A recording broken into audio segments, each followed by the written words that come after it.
So.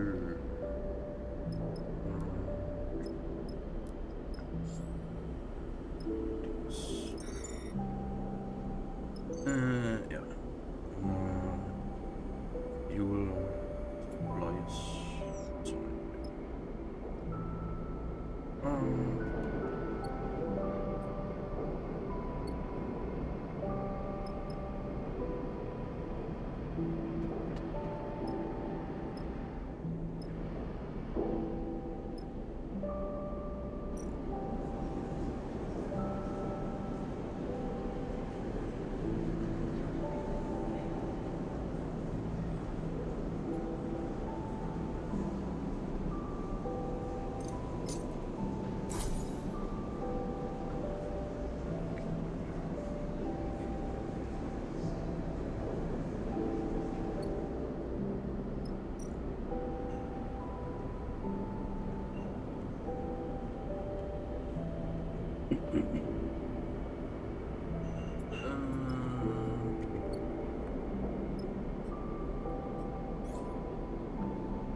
Sieben.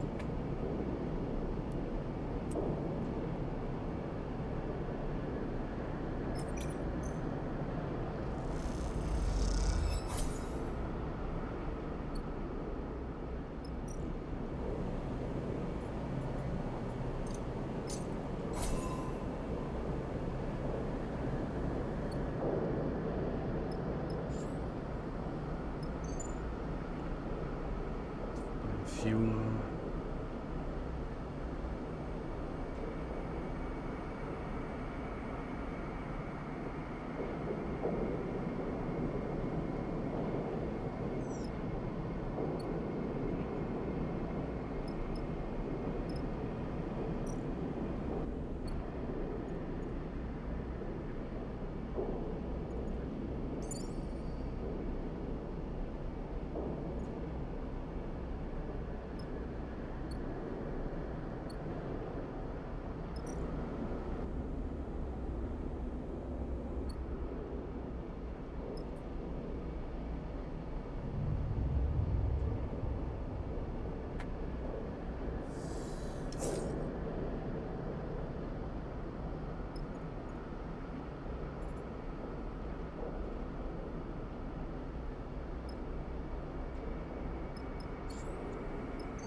Machen wir mal den Job hier.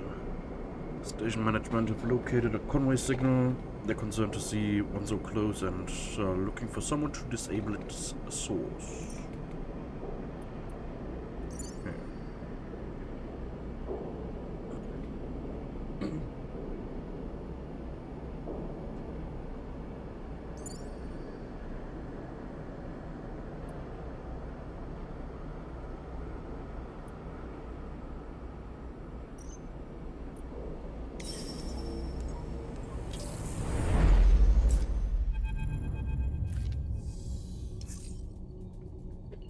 It's a drone.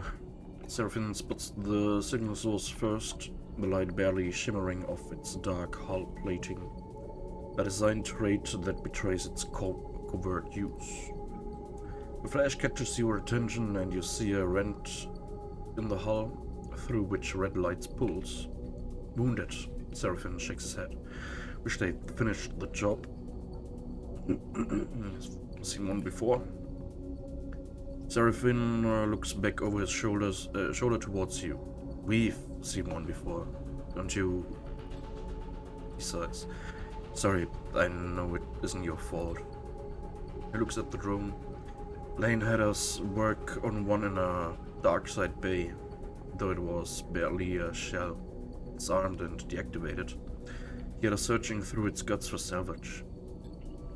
Even that one gave me the creeps, and it had its core ripped out. He pushes the ship closer. This one is still alive. Conway, near kisses her teeth. Corporate scum. You glance over at her and see the fire in her bright eyes. They don't even dare to come here and force us out themselves. It's all proxies and drones. She shakes her head. Typical corporate cowards. Run into them before? She glances at you. You might say that. She looks out at the drone. You won't see me taking my eyes off that thing for a second.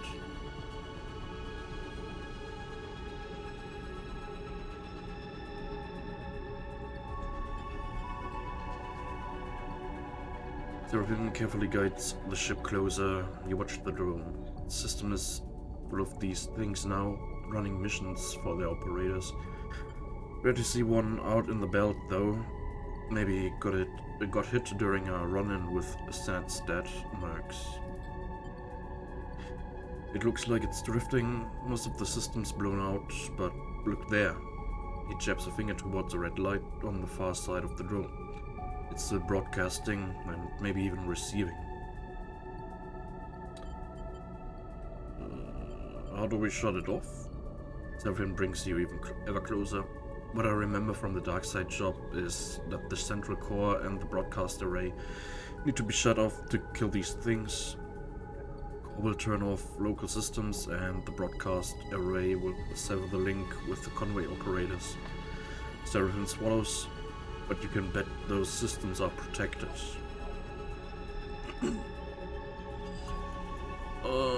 Let him explain.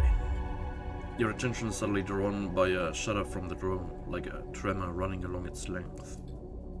This thing is rigged to blow, Sleeper, he frowns. We go slow and careful, and we don't touch anything we don't know about. Turns back to Nia. You hear that? I got you. She looks sincere. Seraphim brings the rig to a stop, close enough for you to cross through open space to reach the drone's hull. Let's suit up. Get down to the airlock to prepare. As you get suited up, you think of the corporate war taking place in the inner system, the war that this drone was derived from. Out here on the shore of the conflict, the biggest danger is that it's flotsam and jetsam drifting in with the tides and orbits of the system might, one cycle, bring the war with it. Now the belt is outside of its reach, but looking out at the red pulsing drone, that doesn't give you much comfort. Okay.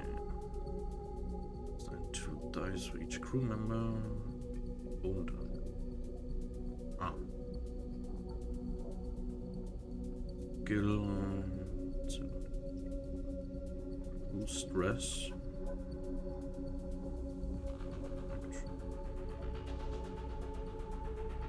Energy bar will automatically be supplied for each cycle that you have available supplies. You and your crew will take stress per cycle. Okay. Contracts also have their own contract stress. When this bar is filled, the contract will fail.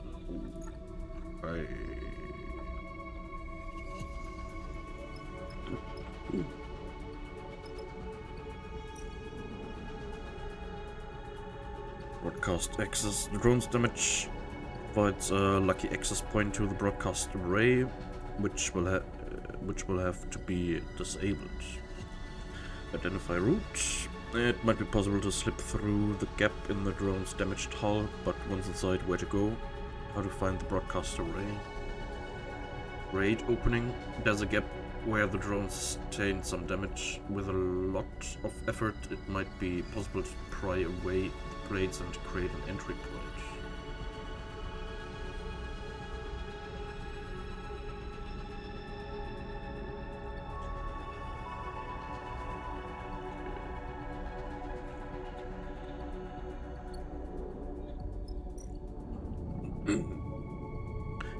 Control access. Getting inside the drone requires care as much as force.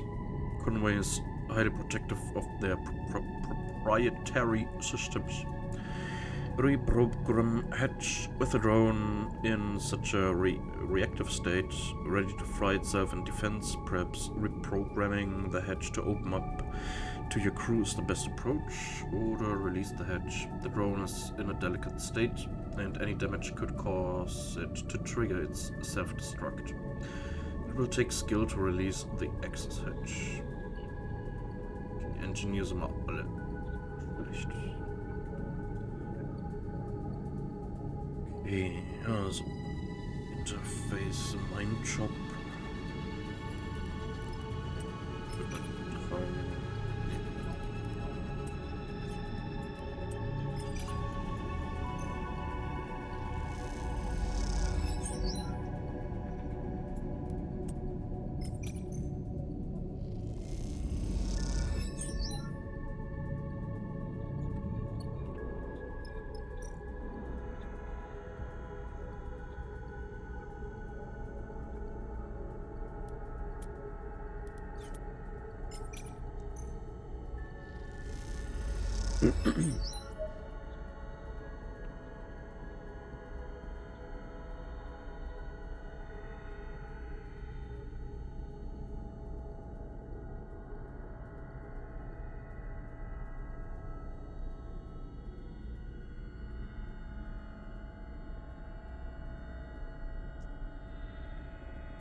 You hear the bleeping immediately. Among the chambers and cabling of the drone's interior, something has started counting down. Guys? Nier's voice comes hissing through the suit's comm channel. Does anyone else hear that? Because I'm getting nervous. Shit. Seraphine's voice joins her. This is what I was worried about. Are we screwed? I can't be sure. Seraphine has dropped his voice to a whisper, as if that might make a difference. Either this thing is about to send out a distress call or it's about to blow. We've got to shut the system down fast. He pauses. Then we move on to the other side, because I bet you there's a surprise waiting for us there too. We good? Nia sounds tense. Am I heading back to the ship or what? Seraphine cuts in. We're good. We keep going. He shuts off the channel. You take a moment in the silence. Right. Time to deal with this fast, then get over to the other side before something happens.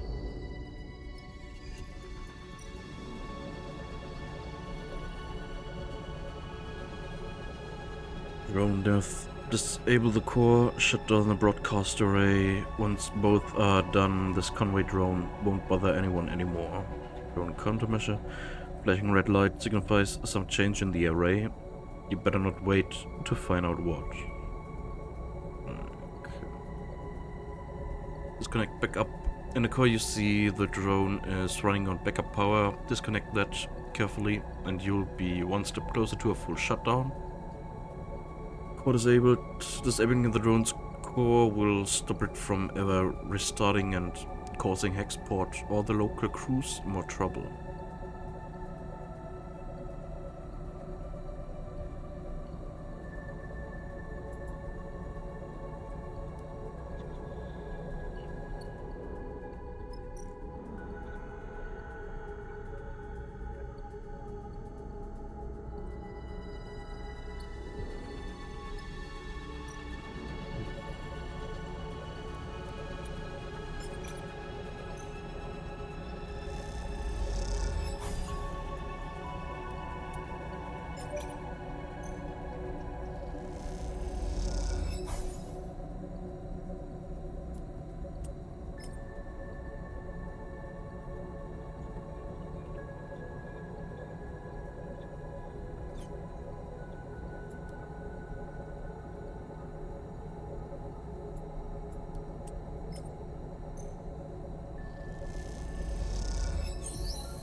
The interior of the drone lights up in a crimson flash.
Make broadcast. Now that you are in the broadcast array of the drone, you need to shut it down fast.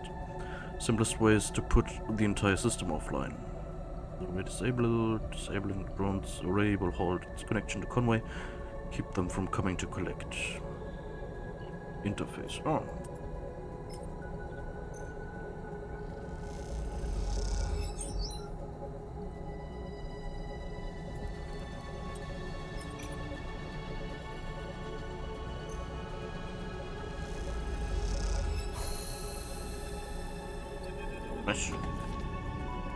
The thrumming, pulsing interior of the drone goes still for the first time since you boarded it. You look across at Seraphine and Hier and share a smile.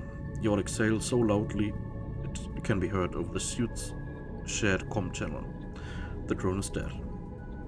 One less piece of Conway shit to worry about. Hier grins. We killed it. Don't get too excited. Seraphine cuts in. It was looking pretty rough when we got here. You make your way back out to the hull, the drone now faintly rolling in one direction, its stabilizers offline. Hier catches up with you as you glide towards the rig. We make a pretty good crew, Sleeper. We do. Hier grins widely. She punches you on the arm playfully. You reach the rig's airlock and take one last look at the drone's dark hull. It catches the light as it rolls in the vacuum. At some point in the near future, this drone will likely be smashed to pieces by one of the many asteroids of the belt, spread across this place as twinkling dust. The thought pleases you, as does the thought of all that Cryo Hexport now owes you. Time to go collect. Contract is concluded. Okay. We're back to the hub. Will not be able to return. -5 stress during time. Oh, okay.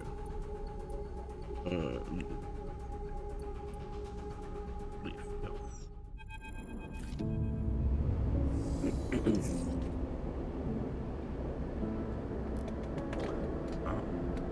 After docking at Hexport, Seraphine lets go of the controls and leans back in his chair. Hier leans over to you. Thank you, Sleeper. She stretches. I know you took a chance on me. Glad to have you.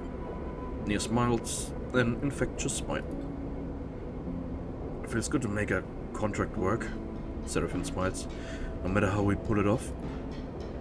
It's hard not to agree. Then feels better when the Hexport courier comes with a lockbox full of chits.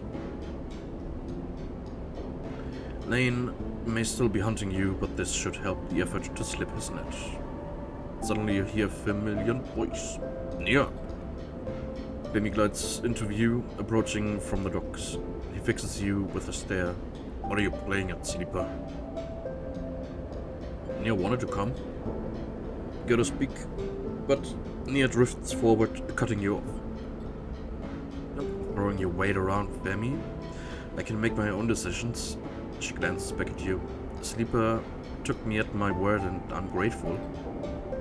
Femi is fuming. Did they now? He turns to you. But if you're working for Sleeper, I hope they paid you well. Hier looks away. Wait. Well, I asked, so... Femi smiles. Oh, so they aren't paying you? Seraphine crosses his arms. Let's keep this civil. You realize this is the first time he's meeting Femi. If you're being civil, it seems like Nia's owed her share. Femi fixes you with a severe look. Yeah. Zahlmesser. You grab around a quarter of the chits from the lockbox and hold them out to Nia. She takes them sheepishly. Alright then. Femi smiles. We're good here. Turns to leave. Nia mouths are sorry and follows Femi across the dock. Seraphine watches them go. You sure know how to pick him, Sleeper? He shakes his head. He turns away and heads back along the docking bridge. I just hope we aren't going to end up a stack of cryo short when we need to get out of here.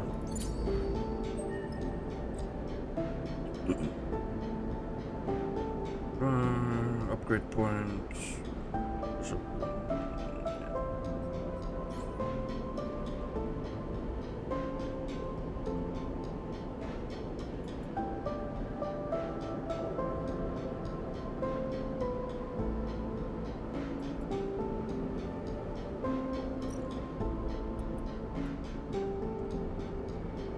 Reroll +1 Dice. Heißt das, ich reroll die 2 niedrigsten Würfel oder ich roll einen, aber krieg +1 auf den Würfel.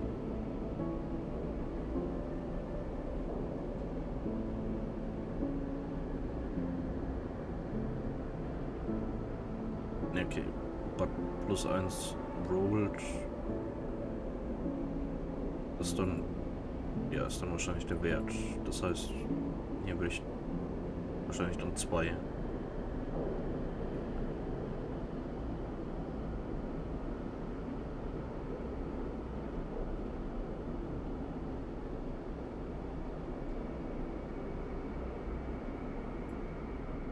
No dice damage und push reroll.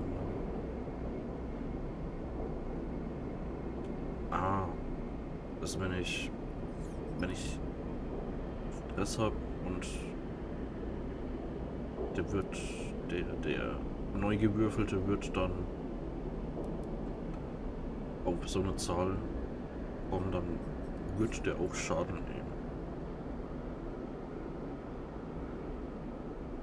Okay. Ja, ich nehme aber die untersten 2. Too low ist das, ja, okay.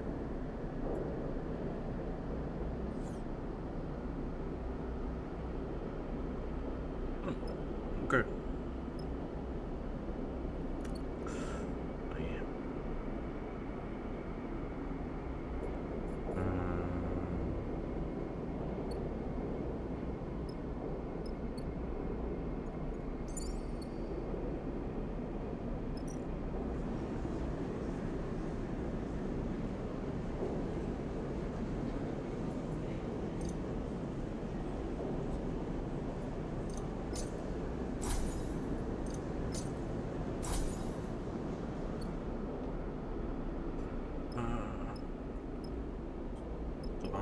Thing.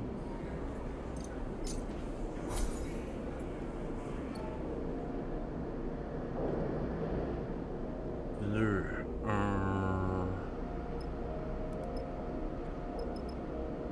Gibt's 9? Ne. Ja gut, dann auf geht's. Und das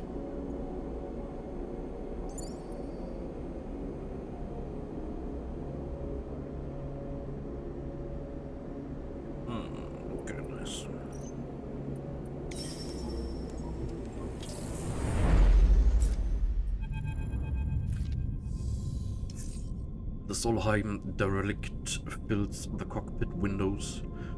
All twisted plates and skeletal strutwork. He watched it in horror and fascination as Seraphine completed the approach. Both of you silent in the presence of this decaying beast.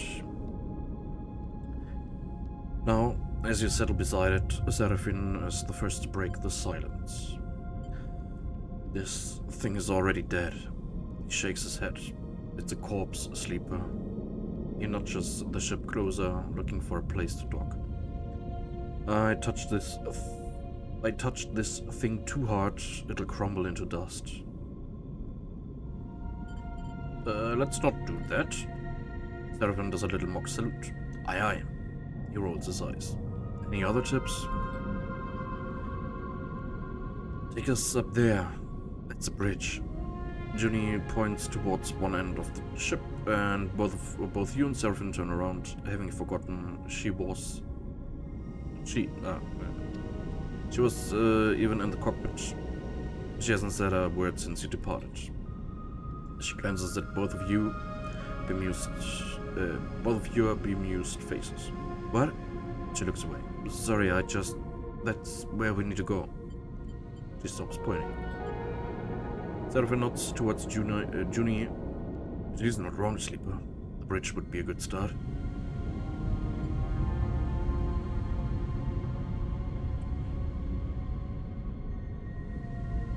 Okay. Seraphine nods and brings the ship under control. Let's do it. Seraphim takes control of the ship, avoiding the debris field closer to the center of the wreck. He settles in position near protrusion at the far end. That's as far as I'll go. Seraphim taps at the anchoring controls. We should be able to anchor the ship to those plates.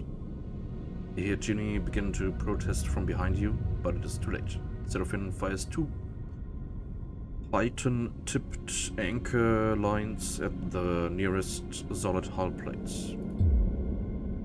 The Pythons slam into the plates, and despite their solid appearance, they instantly shatter. The fragments spin out across the wreck, slicing into other plates and building a spiraling storm of debris. Shit. Seraphim nudges the ship back and studies it as the debris cascades across the surface of the wreck. The damage seems mostly superficial, but it underlines just how fragile the derelict is. Let's do that again. Johnny glances between the two of you. The data core will be very fragile. We have to... You've got it. Seraphim snaps. He angrily unclips from his seat. Last thing I need is a backseat driver. He kicks off and glides past her into the corridor. Sorry, Junie. No problem. She smiles a weak smile. We all want the same thing here, right? We'll work it out. You follow Seraphim down the passage with Junie close behind. As he reaches the airlock, he's already angrily suiting up, his frustration evident.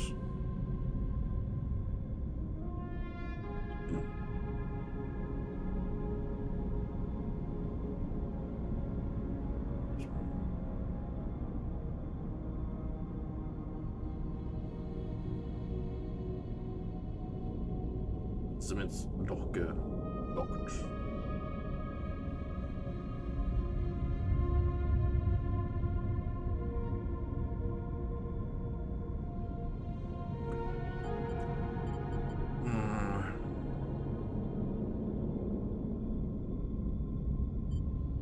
Stay silent. The rest of the preparation process takes place in tense silence, each of you considering the delicate job ahead. You're suited up too, though you don't need a helmet to breathe. You slide one on and lock the seals for protection. This wreck isn't going to give up its salvage easily. The core should be near the bridge, maybe even inside it, but there's a lot of wreck here, and there might be good salvage tucked away in the cargo hold. Once the suits are on and the seals are checked, you cycle the lock and stare out at the vast expanse of the twisted hulk before you. Time to go to work.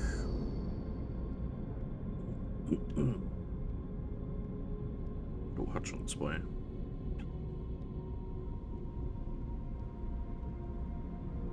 Upsi.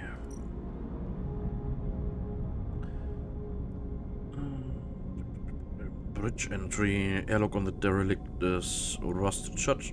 Opening it up is necessary to enter and investigate the wreck's bridge. Lock the section. It will take longer, but cutting away the lock layer by layer is the safest way to make it through. Sind wir alle schlecht drin. Mal wieder. Force the lock. Forget being delicate. The clock is running on the contract, and forcing the lock is the fastest way to gain entry. Danger. Okay.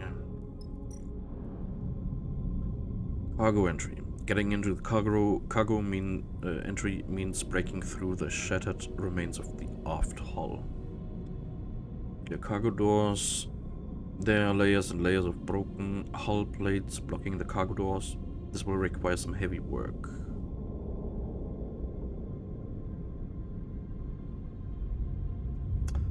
We'll find access point. There's a way in amongst the shattered hull. Searching will be slow, but at least the derelict will remain stable. Okay.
base. Countless vast bays extend from here deep into the derelict.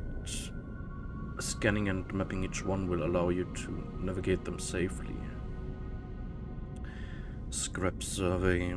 Some of the derelict is partially intact. If you can survey it, perhaps you can find some valuable scrap among the decay.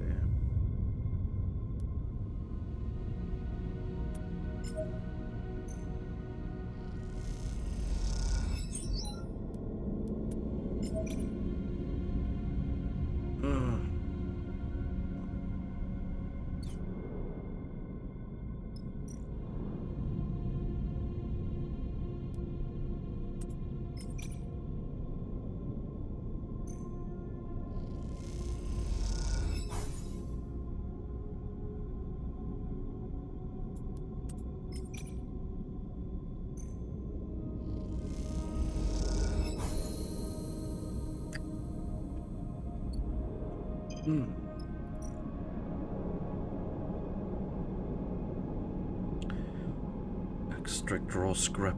Deep inside the derelict, there are masses of an intact scrap. This is vaguely this is valuable material, but it is also what's holding the ship together.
Crisis will add 1 contract stress per cycle unless resolved the crisis location.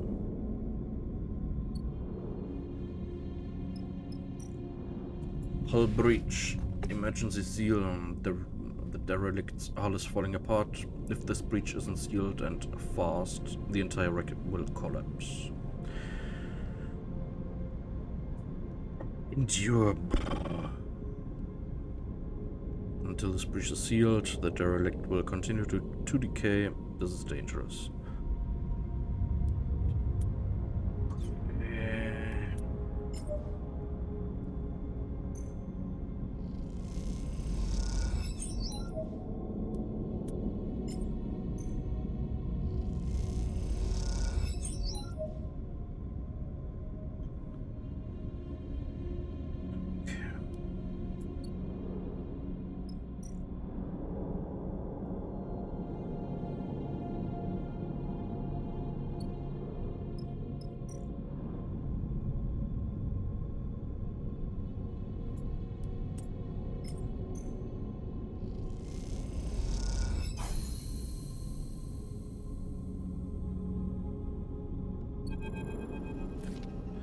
The bridge of the derelict lies silent. The pale beams of your suit lamps catch rows of terminals and clouds of glittering dust. Wires wave like seaweed, and the whole scene appears as if underwater, chaotic but still. Tunic glides past you, disturbing the dust and taking you by surprise as she does. She has been a stoic presence so far, but in this moment, she seems drawn forward by some force of curiosity. You watch as she bats away debris and begins checking terminals. What are you doing? Ginny doesn't seem to hear you, or at least is ignoring you.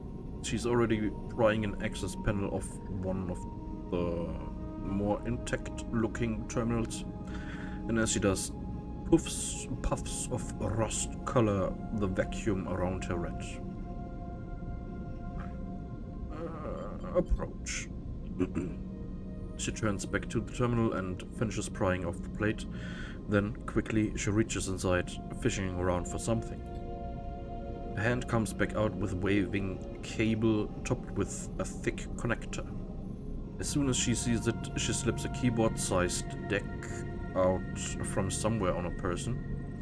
She runs her hand across the back until she finds the right port and slots in the connector.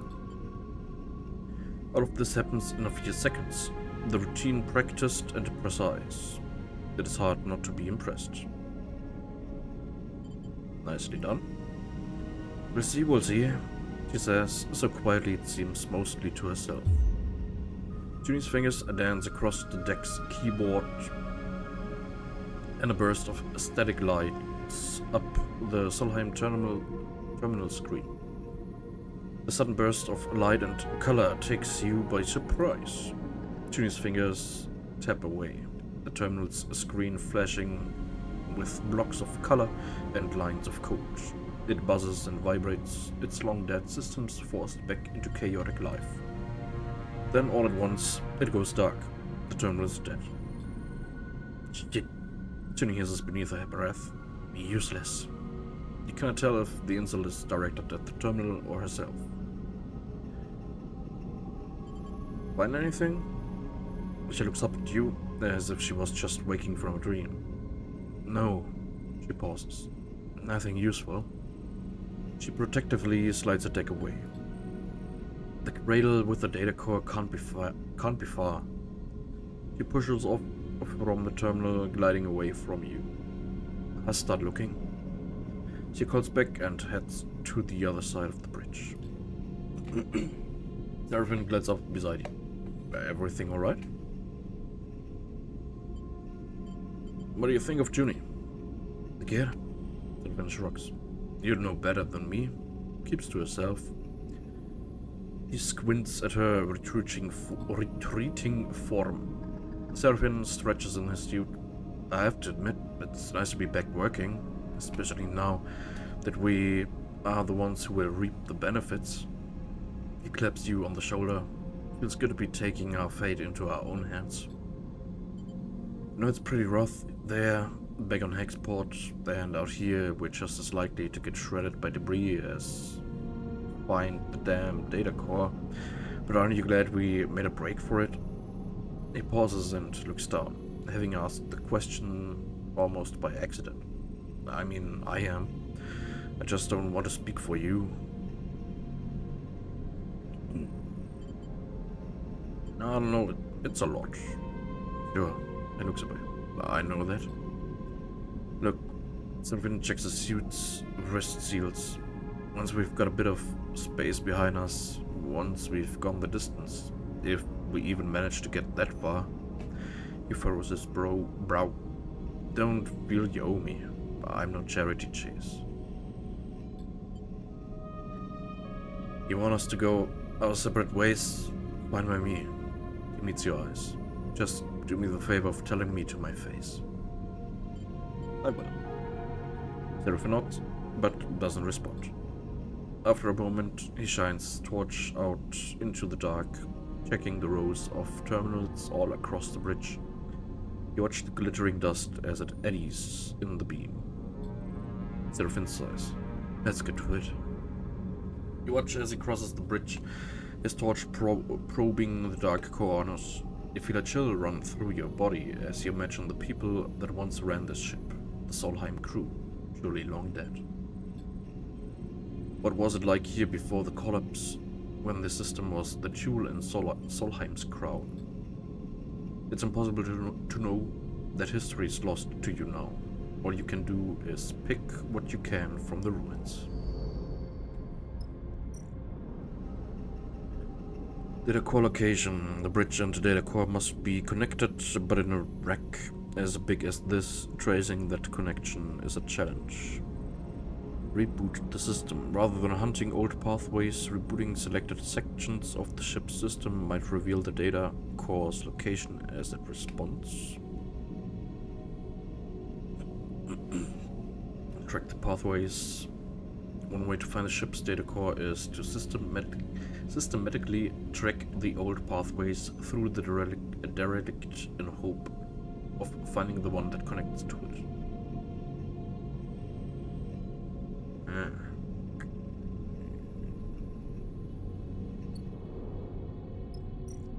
This thing isn't you.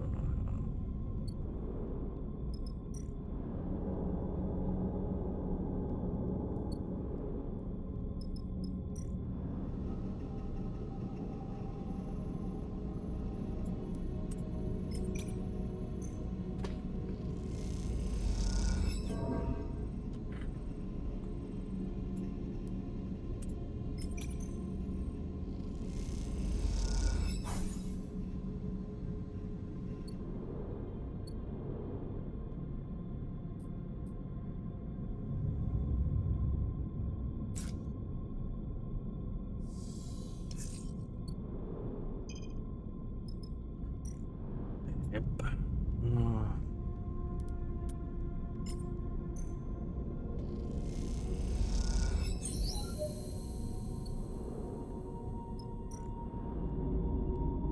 Rogue Protocol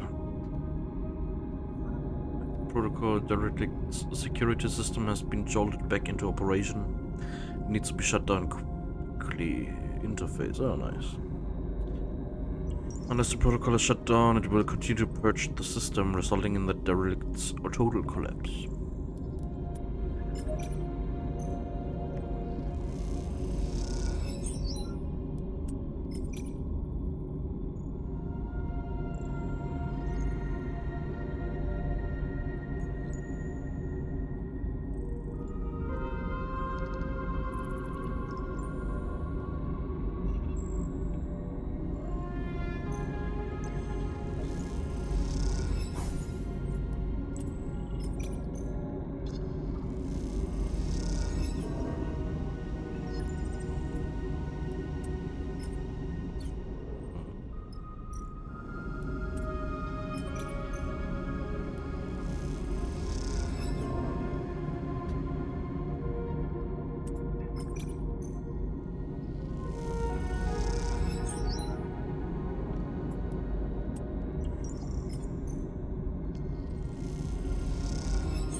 Sag mal, ich habe 25% Wahrscheinlichkeit.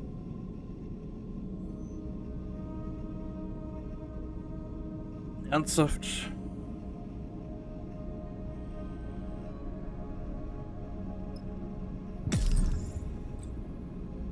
Nice.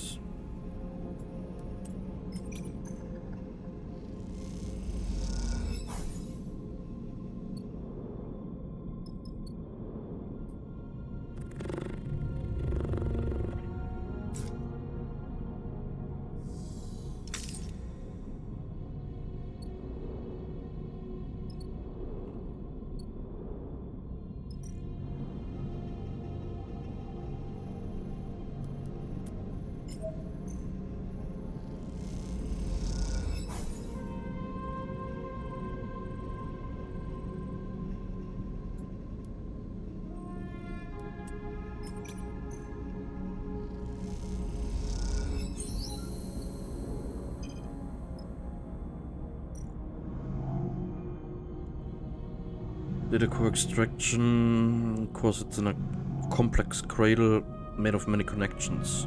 Getting it out intact is a delicate act. Data core damage. The core is barely intact. Any mistake, no matter how small, could render it inoperable, making the contract null and void. Slice the core. Engineer, nice. One way of getting the fragile core out is to physically cut it free, slicing each connection individually, though the potential for damage is high. Isolate the core. Core is fragile, but by rerouting the data connections to it from its cradle, it could be lifted free without damage, at least in theory. Okay.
Ernsthaft?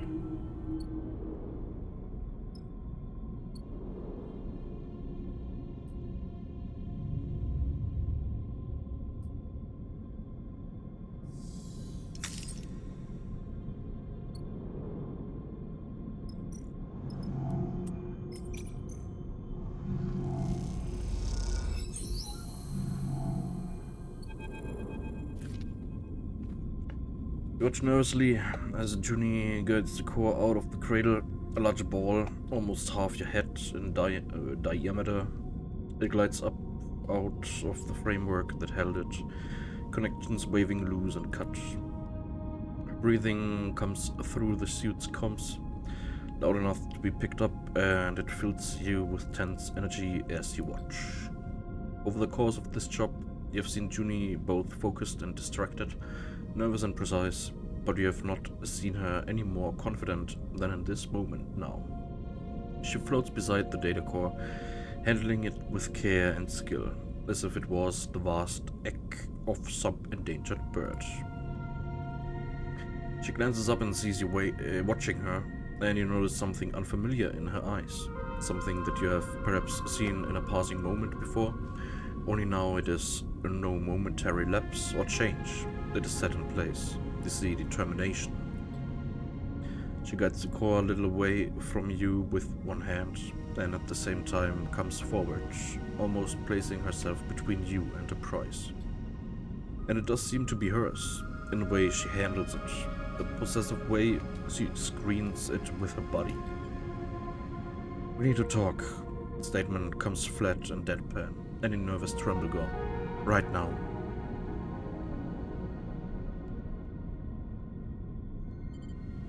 Okay. Sleeper. Takes a deep breath. I want to be honest with you, but I need to know you won't take this from me. Junie glances around the cradle defensively, but Seraphine is already heading back to the ship to prepare the cargo bay for the core's storage. You two are alone.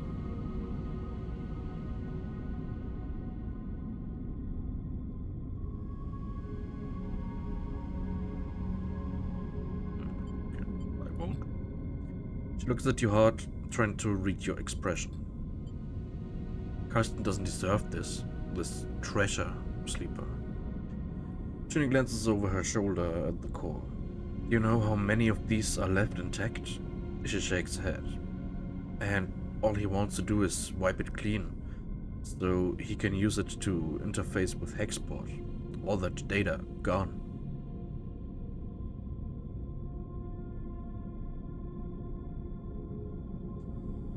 So what do you want? I want to extract the data to make use of it. You see some genuine emotion flicker in her eyes. She sighs. After extracting the data, the core will be unusable. There's a security system that will fry it if data duplication is attempted. I can delay the security response long enough to copy the data, but after that, she trails off. You've done this before. She looks down. Yes, she meets your eye. That's why I came. Look at this place, Sleeper. She gestures to the cradle room, a dark and twisted cavern of long dead tech. How many of these places are left? How many chances do we have to recover anything this old, this fragile? Like it or not, we live in Solheim's shadow, in their ruins, and yet we know almost nothing. What chance do we have of understanding how we got here when others like them, like Senatstead and Conway, are descending on this system?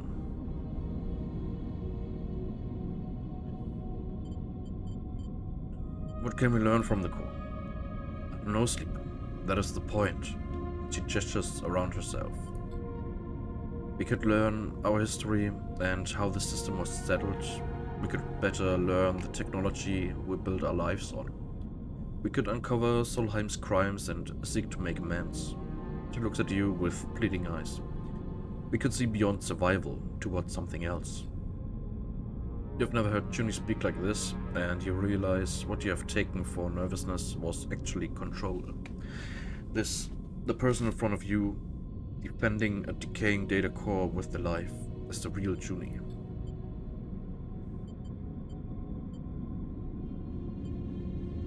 But then you think of Lane, of the price he likely put on your and Seraphine's heads, and of the feed lines, without which leaving Hexport will be almost impossible.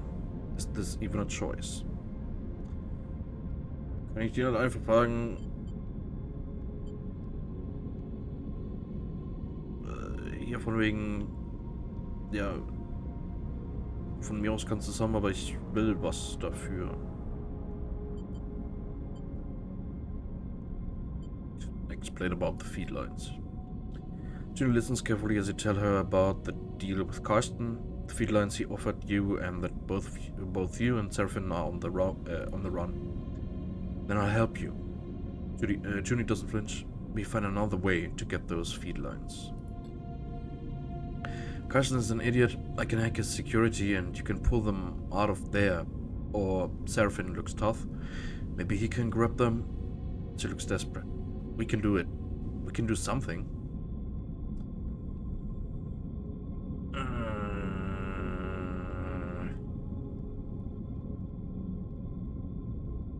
Don't you work for him?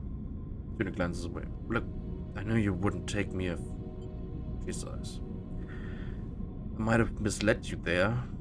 I knew he knew where the derelict was, and I heard your conversation.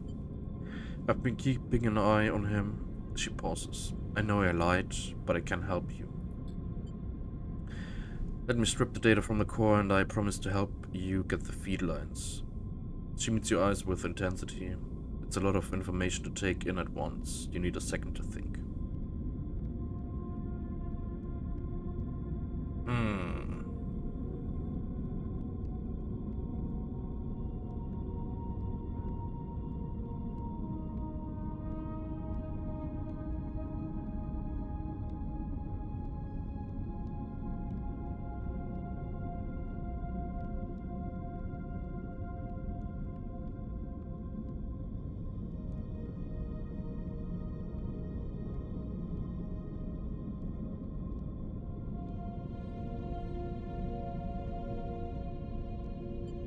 Okay.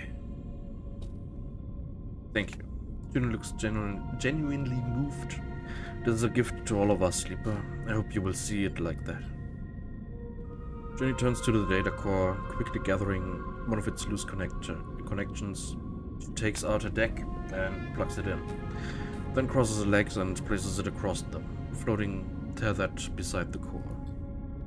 Her fingers begin tapping at the keyboard, teasing out the core's data and whatever Solheim's secrets it might contain. As she does, Seraphine enters.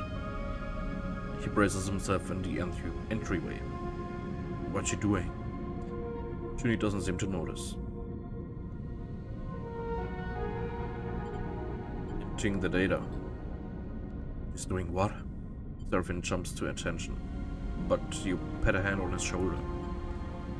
He eyes you suspiciously. I hope you know what you're doing, Sleeper. He nods towards the core. That's our ticket out of Hexport. Junie will help us, if you say so. You both turn to watch Junie stripping the core of its secrets.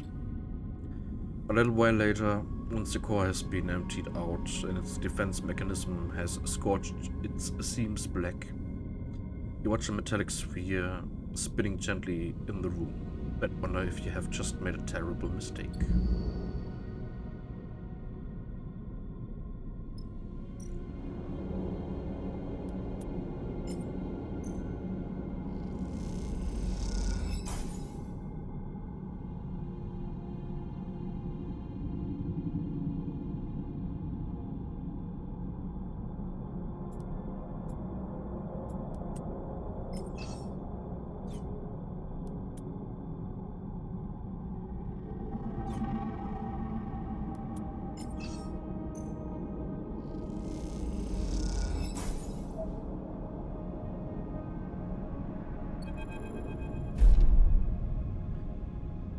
There's a horrifying lurch.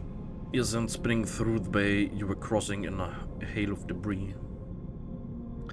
You watch as the side of the bay silently tears open in front of you, a gaping black maw toothed with flying debris. You stare into it, your breath heavy in your ears, your eyes wide. Suddenly you feel a tug on your back. Your tether.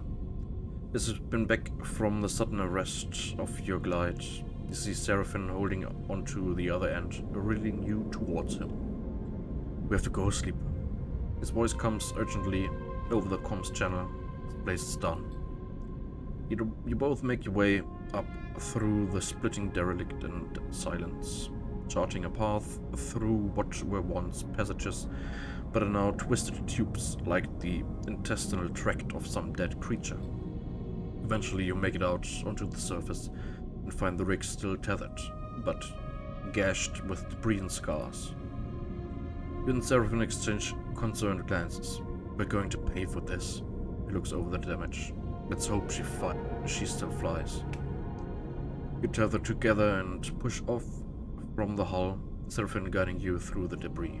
Below you, the derelict is exploding in slow motion, tearing apart into a swarm of razor-edged shards. I sure as hell hope Junie is going to come through for us, Sleeper. You hear Seraphine on your private channel, because if you gave her that core for nothing, then this contract was the biggest waste of time I've ever seen. It's gone. Junie's voice comes through faintly over the comms. She must already be on the ship. Thankfully, we got the core. No shit, Seraphine answers back. Contract's a bust. What a waste, Junie says quietly, and then the channel clicks off. You arrive at the rig's airlock and bundle yourself inside. Noticing the exterior damage, it looks mostly superficial, but it will no doubt take its toll on the ship. Once you're back in the cockpit, you look out at the derelict's shattered form. It seems you will be its last visitors.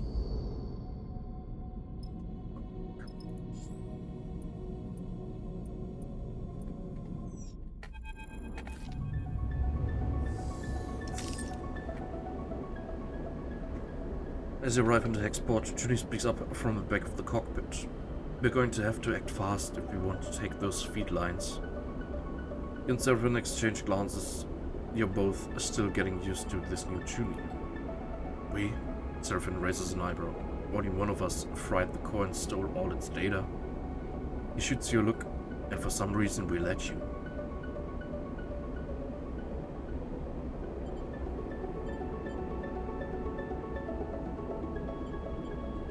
was the right call.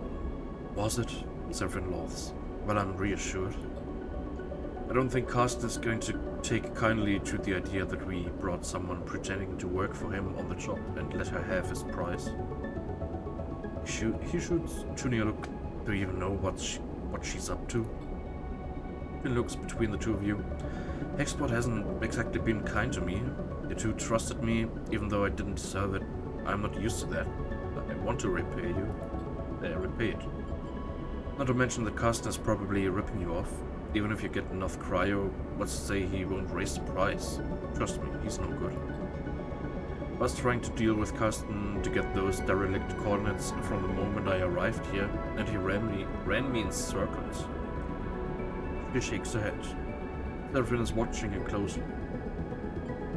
Even if I do take you at your word, which, given everything, seems a little tough, how do we even do this?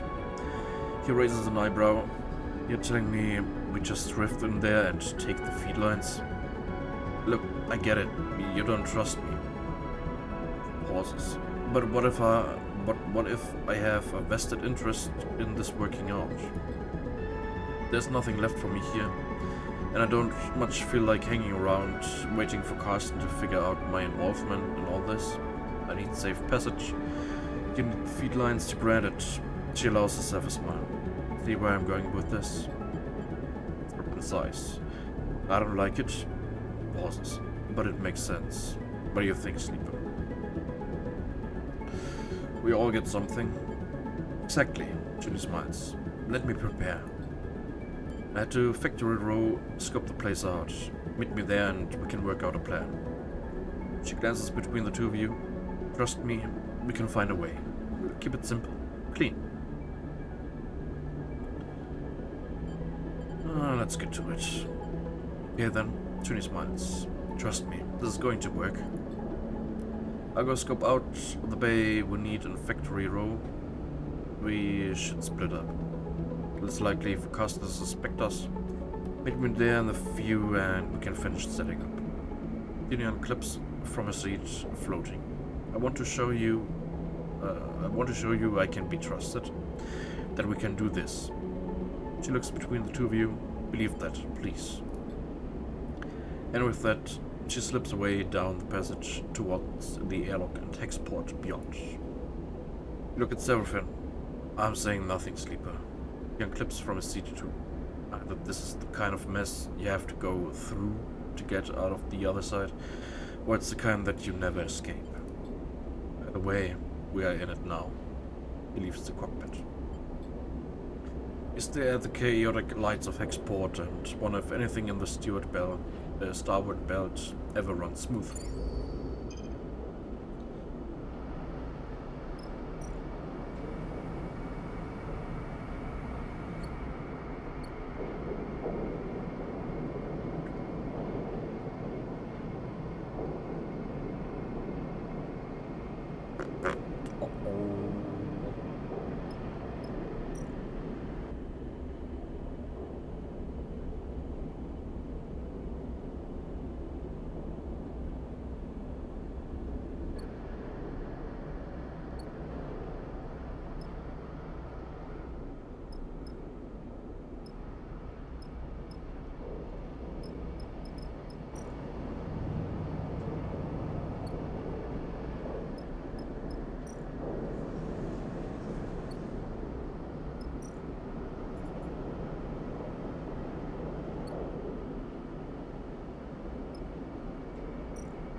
kann ich dann meine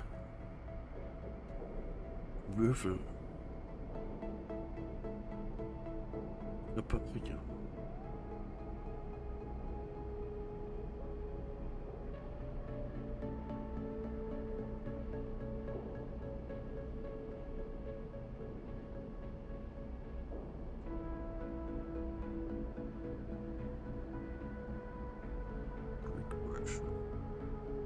Once unlocked.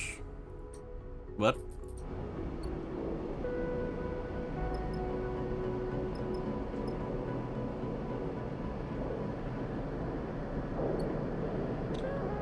Uh-oh.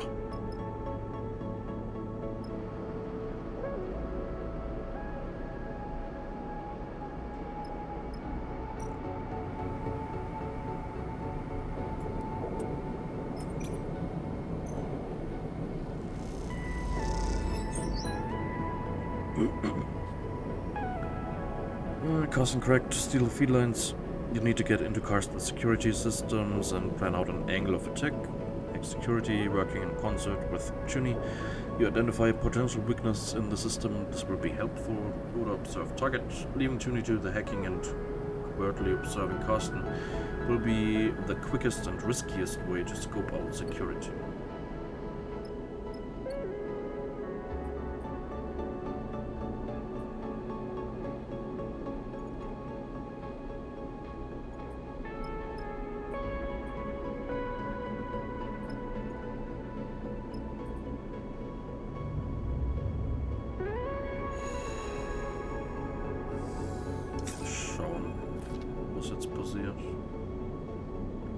Seraphim wakes it gently. Sleep away out of time. He checks the door to the bunks and you hear a faint banging in the corridor beyond. He turns back and meets your eye. They're here. We have to go. Quiet. Seraphim holds up a finger. Why do you think I'm waking you up? They've locked the ship into the station. Seraphim grimaces. We can't release the docking bridge. Our credentials are being refused. We're trapped. Sudden banging echoes through the ship. Seraphim looks away towards the source of the sound. I don't know if they know we're here, but they certainly want to get in. He shakes his head. I reckon we have minutes before they get out the cutting torch. What do we do? Feed lines are a bust. They aren't going to happen now. The best chance is to burn out of here as fast as we can and hope our drift takes us to a station where we run out of fuel. Besides, at least we might live a few more cycles before we starve. Problem is, we need to release the lock Hexport has on us. Otherwise, we aren't going anywhere. Seraphim looks down, and need to pilot the ship, so what I'm saying is... What do I do? There's some big manual release levers inside the docking bridge itself, but to get them, you're going to have to go out through the airlock. Swallows hard. And once you do that, you need to get back in as the docking bridge releases. He grimaces. If you mess it up, you're likely to be sent spinning into the black. I can do it. You're not. There's nothing else to be said. Time is up, and this is what it has come down to. Be at the controls, waiting. Seraphim gives you a nervous look. The moment you're back in the airlock, I burn hard. Clasps you by both your shoulders and looks you in the eye. Then, without saying anything, he releases you and glides out of the room. You drift down to the airlock, as quickly, as quietly as you can. Slipping into a suit for protection, at least you think, as you secure the seals. You don't need to breathe. The banging subsides, and you hope the hunters have left, even though you know this is only the quiet before the storm. You take a moment, waiting inside the airlock. As it cycles, the second the exterior door begins to open, you go. As you dash out of the airlock, the scene in front of you appears as if in slow motion. You see two figures a little way down the docking bridge, wearing dark space suits, a canister being carried between them. Meanwhile, floating between you and them is a heavy-duty cutting torch, knocked spinning by the opening airlock door. You see the release levers in yellow hazard stripe just beyond the hunters. You know you're lucky, and you know you only have a moment to make a move. Rush for the levers. Nice. You shift your position, trying to aim for one lever before kicking off hard and stretching out, making yourself as small a target as possible. But the hunters see you coming, and one pushes off into your path, grappling with you as they do. You spin with them, both of you lashing out at each other. As you do, you feel yourself drifting further and further from the levers down the bridge towards Hexport itself. A scream blocks out all sound, and you feel an urgent pull tugging you away from the ship. The tunnel bends sickeningly and then slips. You realize in that moment that Seraphim has started the burn and is attempting to break the bridge by force alone. The other hunters spin in a hail of debris, scraps of metal and chunks of bridge dashing against your suit.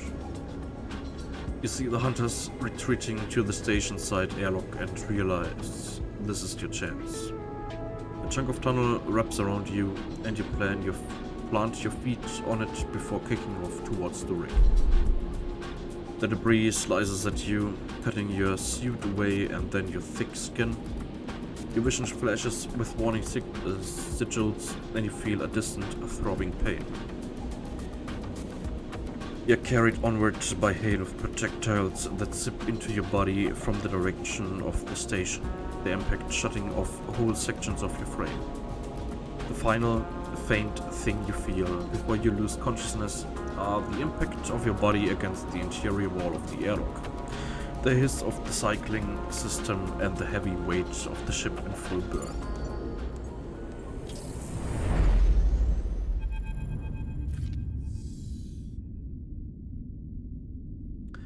But the Zephyr's quiet question wakes you from your haze as the rig cuts across the belt. You try to move and feel a wave of flickering pain pass through your body. You flinch and steady your nerves. You find yourself strapped into a seat in the cockpit. Seraphim doesn't seem to have noticed you are awake. You open your mouth to speak, but no words come out. There's a crackle of noise that echoes through the ship's comms. Seraphim is glancing nervously at his console. Something has him spooked. Sleeper. The voice, as distorted as it is, cuts through you. Lane. I know you are there. A hissing pause. You're slipping away. A squawk of noise. But we can't have that. You don't understand why Seraphim isn't reacting to the sound of Lane's voice. Then you realize he can't hear it. The voice is in your head. I take this personally, Sleeper. A sharp intake of breath. After all my investment, all my care expended upon you, this is how you repay me. It's a little something glinting out there. Lane continues. Could that be you? You don't move. You don't breathe. All you hear is Lane's voice. Something shifts in you, a sudden impetus, a will to move that is not your own. You unclip from your restraint, drifting forward towards Seraphim. Seraphim looks over his shoulder and sees you. You're up. You look surprised. Take it slow, alright? There's a transmission coming out of Hexport. Some kind of evac order? He turns back to his console. Let me check this. You keep moving forward. Something isn't right. You don't feel right. A numbness grows in your body, your fingers flexing without your input. You reach out towards Seraphim. No, not you. Something reaches out to Seraphim through you. He turns again to see you reaching for him, grasping at his neck. Attention flickers in his eyes. Fear. A hissing silence. Then a rumbling blast.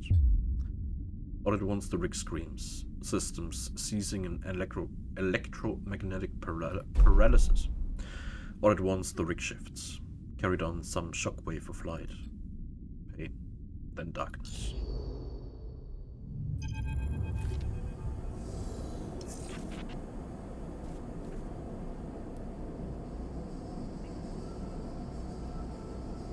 Voices echo warmly through your mind. You can't quite make out what is being said, and any attempt to focus causes a growing flare of pain, so let them fill the air unidentifiable and soft. You're floating, and so you cannot yet feel your body or its weight. The feeling is pleasant, soothing, and yet the moment you realize this, it begins to fade. Pain shoots through your system, a reminder of the terrible damage you have suffered. It is bright, white hot for a moment, and then it is gone. Something spasms in your fingers, and you flick it away. A sensation crosses the sole of your foot, and you kick your leg. Weight settles itself in your chest.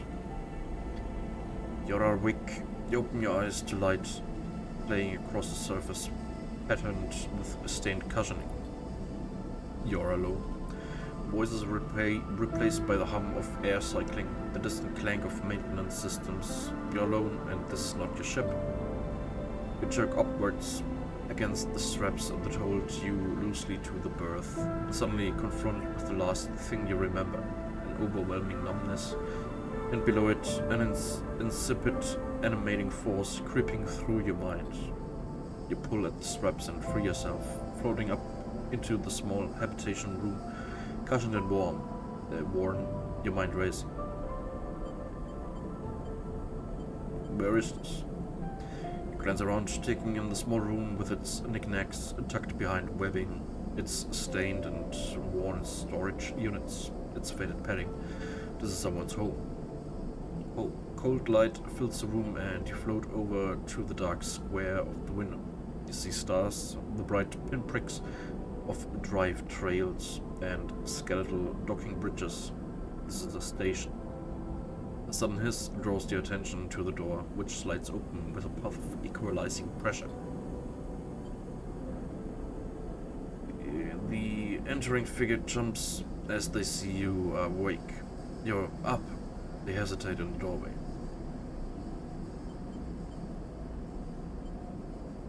Where's Seraphim?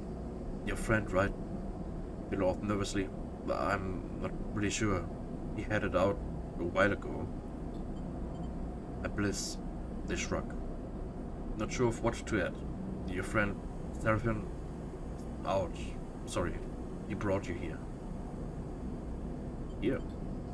Right. Then not slowly. This is my room. They glance around. Not much, I know. We are in my repair bay on the far spindle, if you know where that is. How did I get here? They look around at the room again. Come on, let's go somewhere a little more comfortable. They hold out a hand. You're safe, don't worry. You follow them out into the corridor, gliding behind them. They move with the ease of someone who was either born in 0G or has spent most of their life in it. They guide you to an enclosed balcony where heavily scratched, thick acrylic windows look out onto a chaotic-looking wet dock. At the center of the dock is the rig, scratched and worn, but still your ship. It's a reassuring sight. What happened? Your ship. Bliss pauses. You were lucky I heard your distress signal. You sense they are holding something back. I guess that expansive, long-range array I was tricked into buying finally paid off. They laughed at themselves. Well, at least for someone. You were out cold when I got here, and have been for all the cycles since. Your friend wasn't in great shape either, but he bounced back fast. Make a habit of doing that. Seraphin's voice makes a spin around. Good to see you up. He can't suppress a smile. Are you okay? He smiles. Don't start fussing over me, sleeper. I'm good. Your eyes fall to Seraphin's bandaged abdomen. He notices and pulls his jacket over the wound. Certainly looks better than when you came in. You should have seen. Bliss abruptly stops after Seraphim glares and is in their direction. Yeah. Seraphim pulls a few chits out of his pocket. Catch. He slings them over to Bliss. That's all I could get for now. Working in your condition? Seraphim sighs. Please, I'm fine. Bliss looks at you apologetically. I know what it looks like. but I'm sorry, I can't work for free. Keeping this place going is bad enough. I get it. Seraphine nods. We're just thankful you towed us in. We aren't freeloaders. Bliss looks between the two of you. I'll let you two catch up. They turn to you.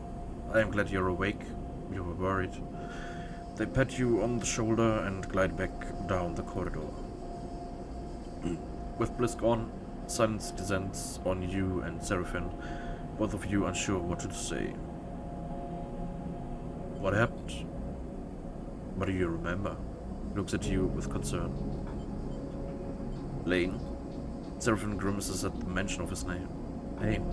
He shakes his head. Seraphine looks out at the rig. He takes a breath, steeling himself what he has to say. Hexport is... He clears his throat. It's gone. He flinches. Well, what do you mean gone? It's gone. Seraphine catches your eye. Dropped off the map. No signals apart from ones sent from fleeing ships. He frowns. I don't know what happened. No one does. Your mind skips, unable to focus on the information you have just been told. You think of the constant activity of the bands, the rumble of Factory Row, Karsten, gone. By the time Bliss reached us, we had drifted out of range. They couldn't have seen it go up, but I saw, Sleeper. Something exploded, white hot. Rob's arm suppressing a shiver. A moment later, the shockwave was on us. Rick was crippled. Engine kept firing, but guidance went offline, sending us arcing out across the belt. He drops a hand inside his jacket, pressing against the bandage on his side. I managed to get her under control, but not before we started spinning. My restraints came loose and you weren't even strapped in, so we both got scrambled. He smiles a weak smile. Felt like being trapped in an auto wash. It turns back to you. I'm impressed you made it, to be honest. The flesh and the blood human would have been smashed to pieces. He goes silent, then the image a little too raw for him to continue. Could it be to do with us? Seraphine shrugs. Your guess is as good as mine. He squints. Would Lane do something like that? It doesn't make any sense. Spore is a gang. They run Darkside. They don't go around blowing up stations. All anyone is seeing is debris and radiation. I picked up a lot of ship transponders before the rig went offline. Maybe some people got out. Stubbs unable to add anything more. We both float in silence for a moment. What now? Seraphine laughs weakly. One step at a time. You're in a rush? We already owe Bliss for the work they did on the rig, and it isn't finished yet. There are a few more cycles, I've been told. This won't hold us hostage, but I don't like to skip out without paying. Even if we could get the rig started up. He rubs his necklace between his fingers. Bad karma. Beyond that, we need work. Fuel, supplies, as we need to make sure you are okay. He counts off the issues on his fingers. After that, he shrugs. I haven't heard of anyone coming after us. If they did, they'd have to come through Hexport, or what's left of it. He looks away. Farspindle is way out of Lane's territory anyway. They call this bit of the belt the Wash. And the stations here run differently to Darkside, so for now, we have some freedom. Seraphine sighs. Freedom to go broke, starve, and get into even more trouble, that is. In all honesty, I was hoping you might have some ideas. He pats you on the shoulder. I want to explore this place. Farspindle, there's plenty to see. This is a free station. No one faction holds control, so it's quite the circus. Just watch your step out there. Seraphine pauses and stares down. Looks sleepy. He rubs his side. I'm not sure I can work right now. I just got kicked out of a salvage yard for passing out on the job. He looks away. Even with the pain meds, I've been able to scare up. I can fly, that's for sure. He stares obstinately at the rig. But you're going to need some crew if you want to do any serious work. He chews his lip. I'm sorry. You need to be careful. Seraphin nods. I'm trying.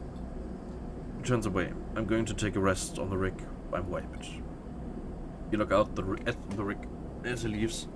Warmth and softness of your waking moment now feeling like a distant memory. Is this what you wanted? Freedom? A chance to work for yourself, not Lane? Well, here it is, with all the problems and complications you could imagine. And at what cost? Could Lane have wiped out Hexport just to try to end you? You shiver at the thought. But if not Lane, then who? Theories cloud your mind. Well on them. Could it have been Conway, a drone or mine drifting starward? The Senate stat, perhaps with some plan to weaken the belt? Or a belt faction attempting to flip the board by intent or mistake? The belt had considered itself safe from the war brewing in the inner system, but now Hexport's loss will be felt all across the starward belt. But what does that mean to you? Your needs are much more immediate, apparent. Those must come first. You run your hands along your body, feeling the marks and holes left by the hunter's weapons, and you know in that moment you have been irreparably damaged by the encounter. You realize these scars are reminders. You will not be caught like that again. You swear it. Take a breath. Time to make a plan.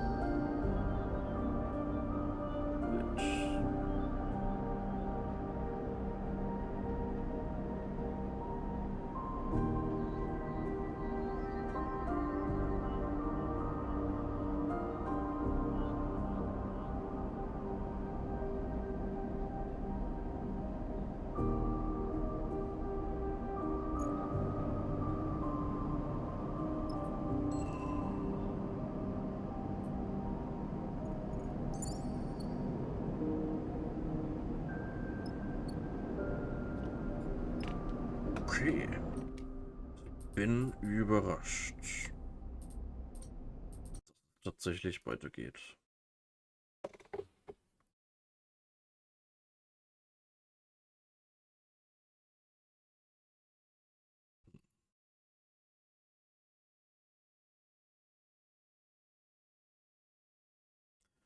Ich frage mich, ob Hexport auch explodiert wäre, wenn wir ohne Probleme irgendwie durchgekommen wären. Also wenn man die Kabel oder Schläuche oder was bekommen hätten und wären vor Lane abgehauen. Also bevor der oder dem seine Typen halt in Hexport gewesen wären. Ob Hexport dann trotzdem explodiert wäre.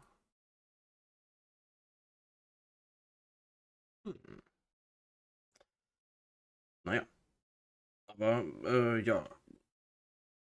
Cool, dass es trotzdem weitergeht. Mal schauen, ob ich das irgendwie noch retten kann. Mit einem einzigen verfügbaren Würfel, der auch noch geglitscht ist. Ja. Mal schauen.